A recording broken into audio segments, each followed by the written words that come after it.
26/11 भारत के इतिहास का एक ऐसा जख्म जिसे शायद कभी नहीं भुलाया जा सकता।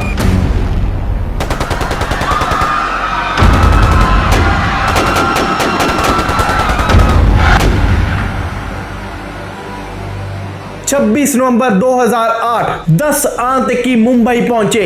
166 भारतीय मारे गए, 238 से ज्यादा लोग घायल हुए, सैकड़ों परिवार हमेशा के लिए बिखर गए। पूरा देश दर्द, गुस्से और सदमे में था। लेकिन मुझे आज भी एक बात बेचैन करती है और शायद आपको भी करनी चाहिए। जिस अजमल कसाब ने भारत की धरती पर निर्दोष लोगों का खून बहाया, जिसके अपराधों को पूरी दुनिया ने देखा, उसकी फांसी के खिलाफ भी 200 से ज्यादा लोगों ने याचिका पर हस्ताक्षर किए थे। जरा रुककर इस बात को समझिए।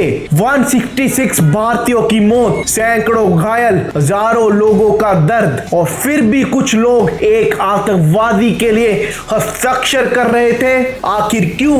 यही सवाल मुझे परेशान करता है, क्योंकि किसी भी राष्ट्र की सबसे बड़ी ताकत उसकी सेना नहीं, उसकी राष्ट्रीय चेतना होती है। और जब आतंकवाद जैसे मुद्दों पर भी समाज का एक हिस्सा अलग दिशा में खड़ा दिखाई दे तो सवाल उठाना स्वाभाविक है। और फिर 26/11 ही नहीं, पहलगांव में निर्दोष लोग मारे गए। देश शोक और गुस्से में था। ऑपरेशन सिंदूर हुआ, लेकिन कुछ लोगों का ध्यान आतंकवादियों पर कम और अपने ही देश पर सवाल उठाने में ज्यादा दिखाई दिया। बाकी आप समझदार हैं, मैं किसी पर आरोप नहीं लगा रहा, लेकिन एक सवाल जरूर पूछ रहा हूं। अगर 166 भारतीयों की मौत के बाद भी कुछ लोगों को संवेदनाएं आतंकवादी तक पहुंच सकती हैं, तो क्या हमें सिर्फ सीमा पार बैठे दुश्मनों से डरना चाहिए, या उन सोचों से भी जो हमारे ही देश में बैठकर आतंकवाद के खिलाफ